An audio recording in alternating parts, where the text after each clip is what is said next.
संत ज्ञानेश्वर महाराज चरित्र. आता आपण 8व्या अध्यायामध्ये बघूया. ज्ञानेश्वर माऊली पैठणमध्ये अलौकिक कृत्ये करून रेड्याकडून वेदवृच्या म्हणवून घेतात. हळूहळू चालत ही सर्व भावंडे एके दिवशी पैठण क्षेत्री येऊन पोचली. संध्याकाळची वेळ होती. पक्षी आपापल्या घरट्यांकडे परतत होते. नदीकाठी ब्रह्मवृंद सायं संध्येसाठी जमले होते. त्यांचा वेदघोष कानी येत होता. गुरे घेऊन गुराखी परत चालले होते. सूर्य झरझर मावळतीच्या दिशेने निघाला होता. ज्ञानदेवांनी एका ब्राह्मणाला थांबण्याची विनंती केली. आळंदीच्या ब्राह्मणाने दिलेले पत्र त्याला दाखवले.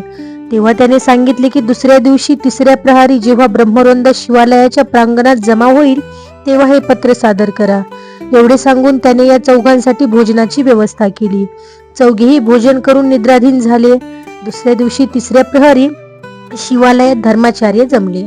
आदल्या दिवशीच्या ब्राह्मणाकडून सर्व हकीकत कर्णोपकरणी झाल्यामुळे नागरिकही बरेच गोळा झाले होते. त्यातले कुणी सहानुभूतीपोटी, कुणी धर्माचे रहस्य कानी पडेल म्हणून, तर कुणी चेष्टेच्या तयारीने आले होते. जेव्हा प्रमुख आचार्य स्थानापन्न झाले व धर्मसभेच्या कामकाजाला आरंभ झाला तेव्हा ज्ञानदेव पुढे झाले. त्यांनी सभेला साष्टांग नमस्कार घातला व आळंदीकर ब्राह्मणाने दिलेले पत्र त्यांच्याकडे दिले. आचार्याने ते पत्र वाचले व इतर सभासदांशी विचारविनिमय करण्यास आरंभ केला. 4 घटका उलटल्या तरी कुणाला शास्त्राधार सापडेना. सर्वांनी जवळच्या पोथ्या उलट्या पालट्या केल्या, परंतु निश्चित निर्णय घेता येईना. त्या तेजस्वी बाळांना पाहून सभापतींना भावनेपोटी नकार देता येईना. शेवटी ते बोलले की बाळांनो, उद्यापर्यंत तुम्ही थांबा, आम्ही आमचा निर्णय उद्या देऊ. ज्ञानदेव नमस्कार करून मागे फिरले आणि प्रांगणाबाहेर येऊन बसले. तिथे त्यांच्या भोवती बघ्यांची गर्दी जमली. लोक काहीबाही चौकशी करू लागले. त्यात त्या चौघांची नावे सर्वांना कळली. एका ब्राह्मणाने चेष्टेच्या सुरात विचारले, काय रे बाळा, तुझे नाव ज्ञानदेव आहे, तसेच पलीकडून येणाऱ्या रेड्यालाही ज्ञान्याच म्हणतात, मग त्याच्यात व तुझ्यात फरक कसला? ज्ञानदेव बोलले, खरंच फरक नाही, आमच्या दोघांच्याही अंतर्यामी एकच आत्मा आहे. ब्राह्मण म्हणाला, मग याचे सुखदुःख तुला झाले पाहिजे आणि तुझ्यासारखे याला बोलता आले पाहिजे, नाहीतर हे तुझे ब्रह्मज्ञान कोरडेच ठरेल. ज्ञानदेवांनी निवृत्तीकडे पाहिले. निवृत्तीनाथ फक्त हसले. तेव्हा त्या ब्राह्मणाला ज्ञानदेवांनी उत्तर दिले, महाराज, आपण प्रत्यक्ष भूदेव आहात, आपले म्हणणे खरे आहे. तेव्हा छेव येऊन त्या ब्राह्मणाने गुरख्याच्या हातातून आसूड हिसकावून घेतला आणि त्या रेड्याच्या पाठीवर 3 फटकारे मारले. काही जण उत्सुकतेने ज्ञानदेवांच्या मागील बाजूस जाऊन पाहतात तर त्यांच्या पाठीवर 3 वळ उठले होते. ती गोष्ट पाहताच जमावामध्ये मोठी खळबळ माजली. ही वार्ता कानावर जाताच धर्मसभेचे सभासद तिथे लगबगीने येऊन दाखल झाले. तेव्हा त्या चेष्टेखोर ब्राह्मणांनी सांगितले की मुला, ही नजरबंदी तर चांगलीच केलीस, पण हा रेडा जर का तुझ्यासारखा बोलेल तर मात्र तुम्हा दोघांचा आत्मा एक आहे हे सिद्ध होईल.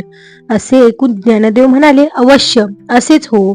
एवढे बोलून ज्ञानदेवांनी रेड्यापाशी जाऊन त्याच्या माथ्यावर आपला तळहात ठेवला. तेव्हा सर्व लोक श्वास रोखून माना उंचावून पाहत असताना रेड्याच्या मुखातून गंभीर आवाजात शब्द उमटले, हरि ओम अग्नी मिळे पुरोहितम, आणि अगदी स्वच्छ वेदरुच्या स्वरांसहित बाहेर पडू लागल्या. तो चमत्कार पाहून धर्मसभेचे अध्यक्ष पुढे आले व सद्गदित कंठाने म्हणाले, बाळांनो, तुमच्यासारख्या मनुष्य शरीरातील देवांना आम्ही कसले शुद्धीपत्र देणार? आमचे ज्ञान खरोखरच शाब्दिक आहे. आपण प्रत्यक्ष ईश्वरी अवतार आहात. आपणाला व्रतबंधाची जरुरीच नाही. सर्व शास्त्रबंधनाच्या पलीकडचे आहात आपण. आपल्या चरण स्पर्शामुळे आज हे महाक्षेत्र मात्र धन्य झाले. तुम्ही केव्हाही व कुठेही तुमच्या इच्छेनुसार संचार करू शकता. तेव्हा या मुलांना पाहण्यासाठी व पाया पडण्यासाठी नागरिकांची फार मोठी गर्दी झाली. हा दिवस शके 1209 मधील माघ शुद्ध पंचमीचा होता. नंतर एका भाविक ब्राह्मणाने त्यांना आपल्या घरी नेले.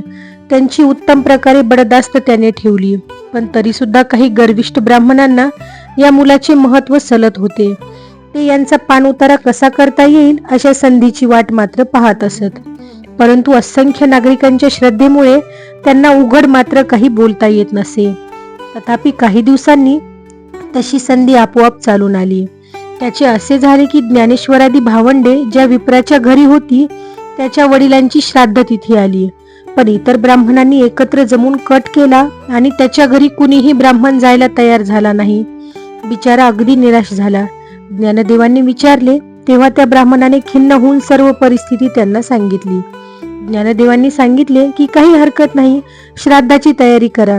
त्यावर विश्वासून त्याने सर्व तयारी केली. इतर ब्राह्मण मात्र त्याची फजिती पाहण्यासाठी दूर जमा झाले होते. श्राद्धासाठी उपाध्याय म्हणून स्वतः ज्ञानदेव बसले. सुरुवातीचे विधी आटोपल्यावर भोजनासाठी पाटपाणी मांडल्यावर ज्ञानदेवांनी अंगणात उभे राहून दोन्ही हात वर केले व आकाशाकडे पाहिले आणि त्याच्या पितरांना व देवांना आवाहन केले. तत्काळ सर्व प्रकट झाले व घरात भोजनासाठी गेले. हा सर्व प्रकार लांबून पाहणाऱ्या ब्राह्मणांचे चेहरे मात्र पाहण्यालायक झाले. नंतर थोडे दिवस मुक्काम करून चारही भावंडांनी पैठण सोडले व ते पुढे निघाले. जातेवेळी त्या रेड्यालाही त्यांनी बरोबर नेले.